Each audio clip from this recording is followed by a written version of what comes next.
Então, aqui a gente entra nessa proposta de ir da sustentabilidade à regeneração. E é aqui que entra essa proposta de passar da ideia de sustentabilidade para a ideia de regeneração e esse movimento do design regenerativo. Então, a abordagem regenerativa, ela vem nessa busca por soluções mais efetivas e mais transformadoras do que a abordagem quantitativa e de minimização de danos.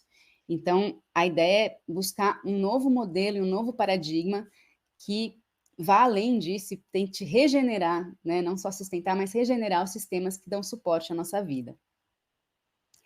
E aí a ideia para isso, então, é sair de um paradigma linear, né, de um pensamento fragmentado que vem dessa ideia de eficiência e de uma abordagem quantitativa para um pensamento que seja para um paradigma circular, né, que é baseado num pensamento sistêmico, que vai propor aí, em vez da eficiência, a ideia de efetividade e uma abordagem qualitativa, né? E é importante a gente olhar que essa abordagem regenerativa, ela não é nova, né? Ela é um princípio inerente à natureza. Os sistemas naturais vêm se sofisticando há milhões de anos, né? Com cada vez mais diversidade, mais resiliência, antes da gente começar a atrapalhar isso. E você tem também muitos povos originários no mundo todo que tem um histórico de conviver com a natureza com muita simbiose e cooperação, né, sem destruir os seus sistemas. Então, a ideia é a gente aprender com a natureza e aprender com esses povos que sabem como trabalhar com a natureza de uma outra forma e ressignificar, então, os nossos avanços tecnológicos, né, e trazer essa mesma abordagem para para os nossos sistemas produtivos, né, e celebrar, então, a criatividade e a indústria humana como uma força positiva sobre o planeta, em vez de uma força destrutiva. É um grande desafio, mas é um desafio que eu acho que vale a pena a gente encarar, principalmente a gente como designer. Então, esse pensamento tem alguns precursores, eu vou falar de alguns deles, eu provavelmente vou deixar algumas pessoas de fora, mas só para mapear um pouquinho, a primeira publicação que fala, que usa esse termo design regenerativo, é de 94, do John T. Lyle, que é um professor de arquitetura, um arquiteto e professor, e um dos discípulos dele, que é o William McDonough, também começa a desenvolver essa proposta e se junta ao Michael Braungart para pensar essa abordagem regenerativa aplicada aos sistemas industriais e aos produtos industriais. E a gente vai falar deles daqui a pouco com a abordagem do berço ao berço, cradle to cradle. E tem muitos outros autores que, nas últimas décadas, têm também aí trabalhado, pesquisado e divulgado essa proposta do design regenerativo, que são alguns, o Bill Reed, a Pamela Wang, Ben Haggard, Raymond Cole, Daniel Warren e o Paul Hawkins, cada um, enfim, né, de um lugar trabalhando, e tem muitos outros também, esses são alguns dos expoentes, mas você tem também outros autores que têm propostas que têm muito a ver com o design regenerativo, ainda que não usem esse termo, e que também são precursores, como o pensamento sistêmico do Fritjof Capra, a permacultura do Bill Mollison, a biomimética da Janine Benyus e a economia donut da Kate Raworth, e eu vou falar um pouquinho mais dela também no final. Então é isso, não é uma lista exaustiva, mas algumas pessoas que eu acho que é interessante ter no radar para quem quer pesquisar isso mais a fundo, para quem quer encontrar aí mais referências para essas ideias.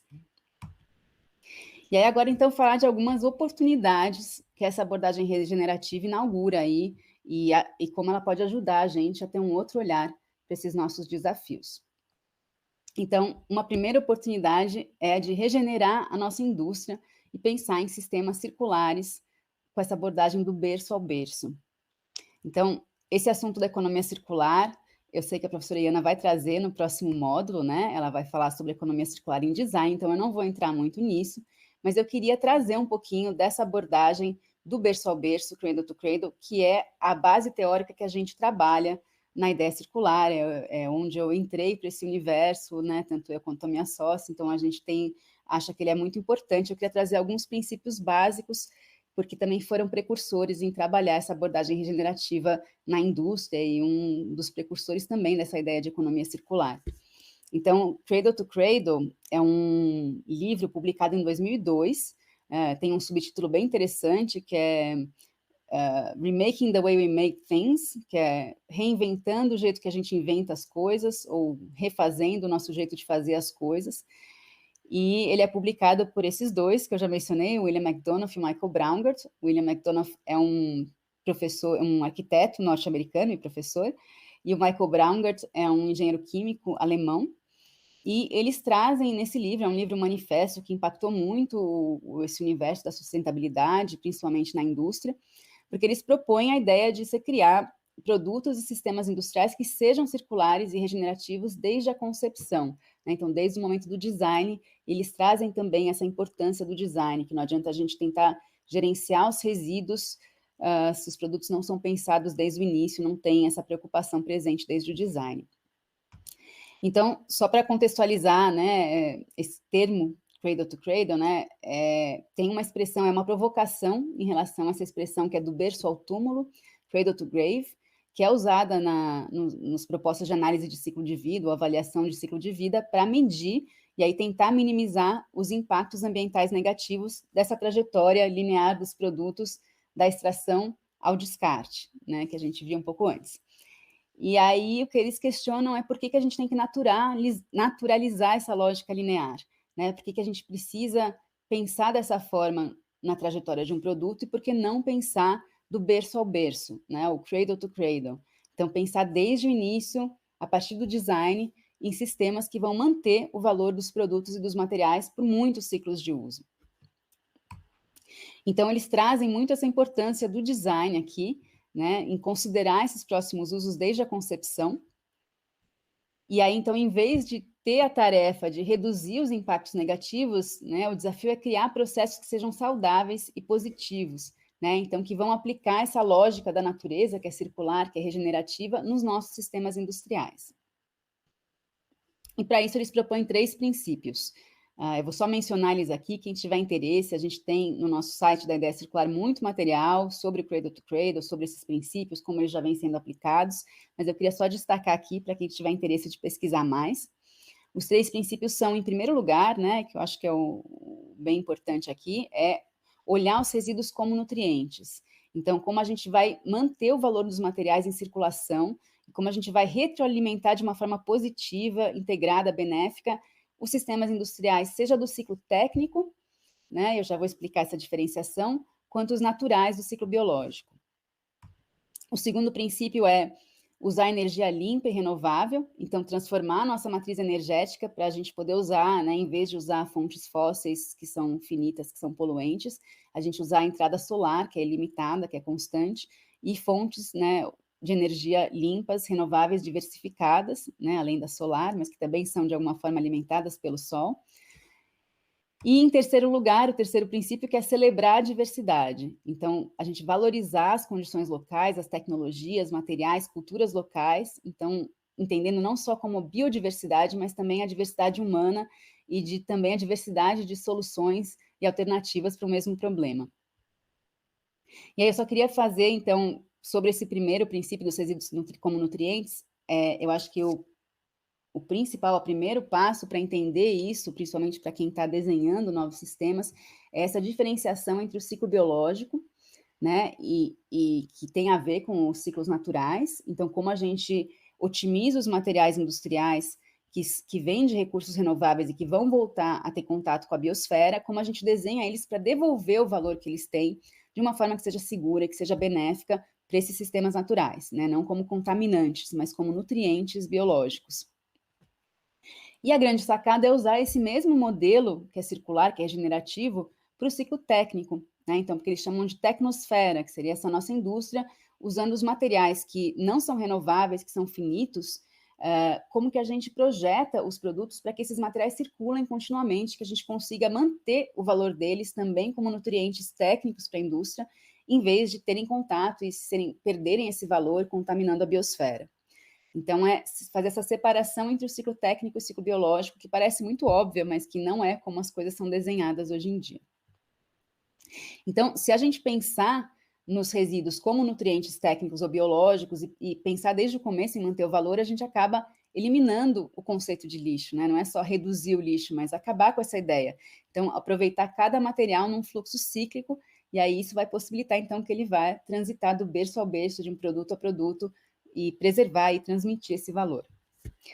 Então, esse seria o modelo e essa ideia, né, de como aplicar essa lógica circular regenerativa nos sistemas industriais. E isso vem sendo desenvolvido e refinado e testado já há bastante tempo. Eu acho que a professora Iana vai trazer também no próximo módulo bastante referência sobre isso.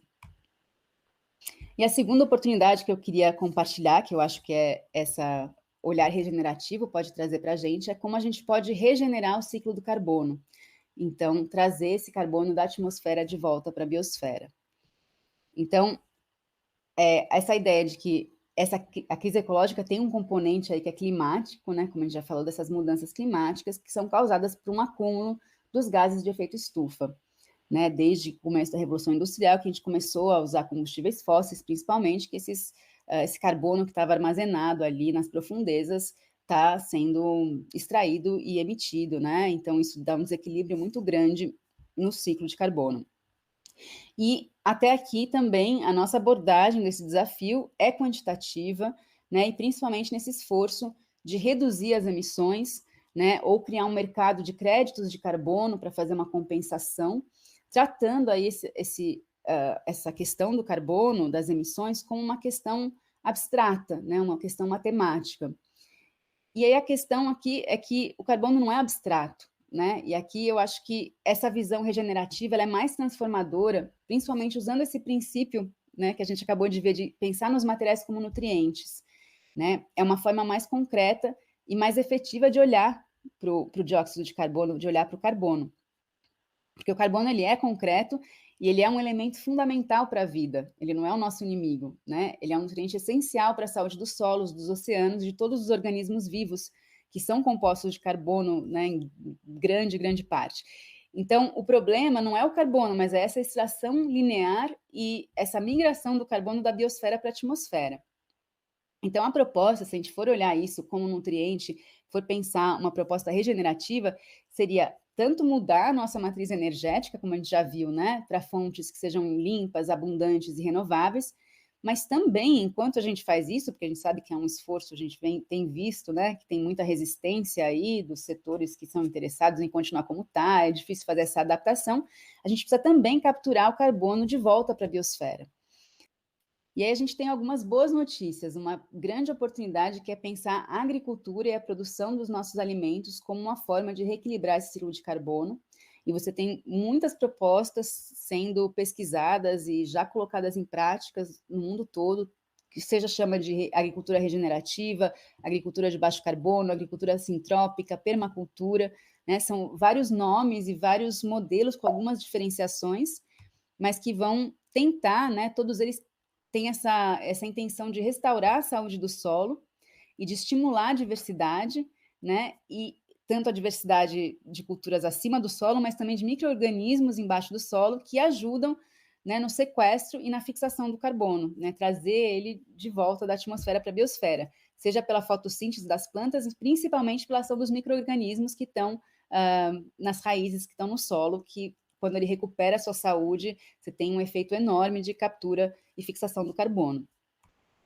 Então, você tem um potencial enorme dessas práticas, né? Você tem alguns estudos já dizendo, como esse do Instituto Rodale, que o cultivo de alimentos usando métodos regenerativos, ele pode permitir sequestrar mais de 100% das emissões anuais de CO2 em todo o mundo. Né? Então, quer dizer, só pela agricultura e pelo cultivo de alimentos a gente consegue um reequilíbrio dessas emissões, se a gente conseguir fazer essa transição. E tem um outro estudo que eu acho bem interessante aí no ambiente urbano, do Instituto Fraunhofer, da Alemanha, e eles estimaram que 80% das emissões da indústria alemã podia ser capturada e reutilizada em estufas urbanas no topo dos edifícios. Então, só se você instalasse um número suficiente dessas estufas, você consegue capturar o CO2 e usar ele como nutriente para a produção de alimentos. E outra referência que eu recomendo para quem quiser saber mais sobre isso é esse documentário, né, Solo Fértil, acho que o original é Kiss the Ground, está na Netflix, e é bem interessante e traz também, explica também esse potencial e mostra vários agricultores que já estão fazendo essa transição e já estão estudando o impacto que isso pode ter na questão do carbono. E aí uma outra oportunidade também nessa captura de carbono é industrial, aí pensando não na agricultura, mas na nossa indústria, é você usar o dióxido de carbono, usar o carbono como um nutriente industrial. Então você consegue, né, tem algumas tecnologias de capturar dióxido de carbono e enterrar ele no fundo, enfim, tem outras coisas que estão sendo testadas, mas a ideia é usar esse carbono como nutriente, então usar ele como matéria-prima para os processos industriais. E isso seja diretamente, né, tem vários estudos inovadores que estão usando esse dióxido de carbono como matéria-prima para plásticos e para combustíveis, ou então como alimento para culturas que produzem materiais, né? Por exemplo, bactérias que vão biofabricar alternativas compostáveis para os plásticos de origem fóssil, e outras culturas que usam, capturam o dióxido de carbono como nutriente e também geram uma matéria-prima interessante como alternativa para a nossa indústria. E é um destaque que eu queria dar, que eu acho bem interessante, é para as algas e microalgas, né? Além das bactérias e outros micro-organismos, as algas e microalgas são um dos sumidouros de carbono mais efetivos do planeta, né? Porque elas capturam muito carbono e se elas forem colhidas e utilizadas antes de começarem a emitir esse carbono de volta, elas podem ter um grande impacto nesse reequilíbrio do carbono. E elas têm aí uma produção em larga escala que é muito viável, lucrativa, estima-se que 30 vezes mais produtividade do que outras culturas terrestres, e além de funcionar como matéria-prima para várias aplicações industriais, e ter esse consumo direto de dióxido de carbono, elas também podem fazer a filtragem de águas, o tratamento de efluentes, filtrar as águas contaminadas, então elas têm esse potencial de remover vários elementos tóxicos, vários metais pesados, que é uma outra preocupação, então é um desses materiais muito interessantes e que já está sendo explorado e pesquisado em vários lugares.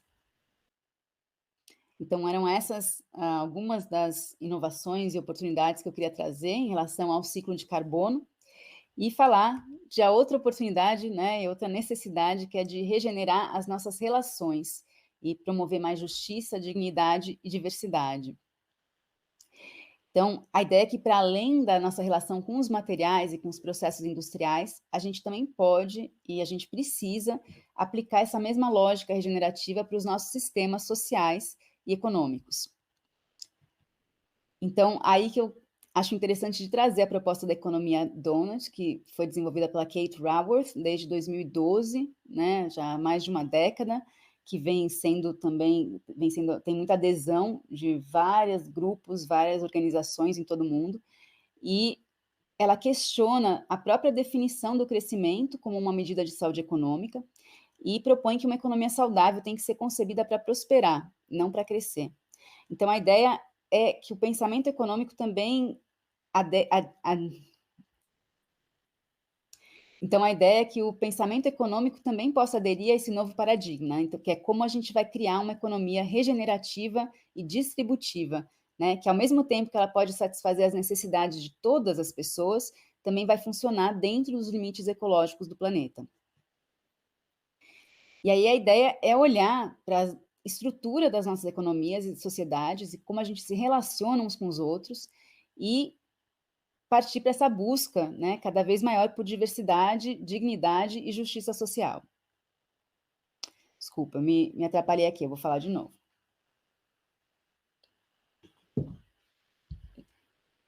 Então, a ideia aqui é... Então, aqui uma oportunidade muito transformadora para a gente olhar para a própria estrutura das nossas economias e sociedades e como a gente se relaciona uns com os outros nessa busca por mais dignidade, diversidade e justiça social.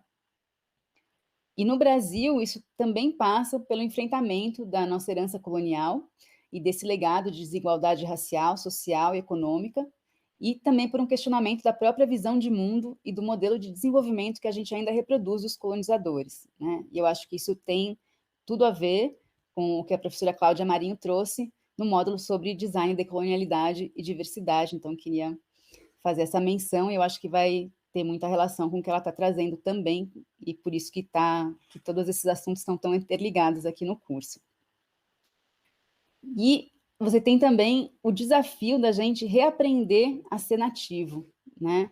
Porque ainda que essa teoria tenha, né, se estruturado aí nas últimas décadas, ela está baseada numa sabedoria que é ancestral, né? Como eu falei lá no começo, a própria natureza é regenerativa, né? Os ecossistemas naturais vão se renovando, se sofisticando pela interação entre diferentes espécies e processos, essa diversidade que sempre traz mais resiliência para os sistemas. Então, a gente precisa aprender com a natureza, né? Aprender com esses povos que têm cultivado essa relação regenerativa, simbiótica com a natureza. Um exemplo disso é a própria floresta amazônica, né? Que cada vez mais os estudos mostram que é um grande jardim que vem sendo cultivado na interação dos povos que habitam lá há milênios com a floresta, né? De uma forma que enriquece e que fortalece a floresta em vez de destruir. E a ideia é que a gente não pode mais delegar só para os povos originários serem nativos do planeta, né? A gente também precisa reaprender, a gente, né? Quem não é desses povos, estou falando por mim, mas todos têm que reaprender a ser nativos do planeta, né? Isso é uma fala do professor Marco Braunger também, que eu achei muito boa, que está numa das entrevistas que ele fez para a gente, está no nosso blog também da Ideia Circular. E o primeiro passo, então, para a gente aprender a ser nativo é deixar de lado essa ideia de que a gente é separado da natureza, né? E voltar a se enxergar como uma parte dela. Então, em vez de dominar ou gerenciar a natureza, a gente tem que tentar colaborar de uma forma criativa com os processos dela. E aí entra a questão do design, né? Essa criatividade, porque ainda que design seja aí uma palavra estrangeira e nem todo mundo se identifique como designer, a gente sempre gosta de falar sobre o design com uma visão mais ampla, que é essa visão da intenção, o design como intenção e intencionalidade. E aí também queria dar um salve para outra professora aqui do curso, que é a Mônica Moura, que apresenta esse módulo sobre design e política no cotidiano, e eu comentei com ela que eu sempre uso nas minhas aulas essa definição que ela faz do design, que eu acho muito interessante, que o design significa ter e desenvolver um plano, um projeto, significa designar, é trabalhar com a intenção, com o cenário futuro, executando a concepção e planejamento daquilo que virá a existir. E que está muito alinhada com outras definições, né, e falas de outros autores, o Gibbon Sepp, que fala que o design se refere a um potencial que todo mundo tem acesso, que se manifesta na invenção de novas práticas da vida cotidiana. Então, cada um pode ser designer no seu campo de ação. Né, o Vitor Papanek, que é uma referência também teórica do design, que fala que ele é básico para toda atividade humana, né? Então, essa localização e planejamento de qualquer ato em direção ao objetivo desejado é um processo de design. Ou essa bem mais curtinha do Alexandre Vonner, de que design é projeto. Então, aí a questão é qual que é o nosso projeto agora enquanto espécie, né? Com essa nova consciência que a gente tem, para onde a gente quer ir, qual que é o nosso projeto de civilização. Então, a ideia é que essa é a hora da gente colocar essa capacidade evolutiva e criativa em uso, então tornar o design uma força positiva na busca por novos modelos regenerativos que vão permitir que a gente prospere e, ao mesmo tempo, alimente a prosperidade dos sistemas naturais que sustentam a gente e dos quais a gente também faz parte. Então, era isso que eu queria trazer. Agradeço, deixo aqui meu contato e o endereço do nosso site para quem quiser pesquisar mais, e fico à disposição para ouvir o que vocês acharam, ter qualquer feedback sobre esse módulo. Então, era isso que eu queria trazer e destacar um pouco sobre esse módulo. Espero que tenha sido enriquecedor, que você tenha conseguido entender de uma outra forma, né, essa proposta regenerativa e olhar aí tanto para os nossos desafios quanto para as oportunidades que a gente tem de repensar nossos sistemas a partir dessa abordagem. Então, agradeço muito a oportunidade de estar aqui, de participar do curso, e deixo aqui meu contato para quem quiser, vou ficar feliz em receber qualquer feedback, e também o endereço da Ideia Circular, para quem quiser conhecer mais sobre o nosso trabalho e mais informações sobre essa proposta do design do berço ao berço, da economia circular e do design regenerativo. Obrigada.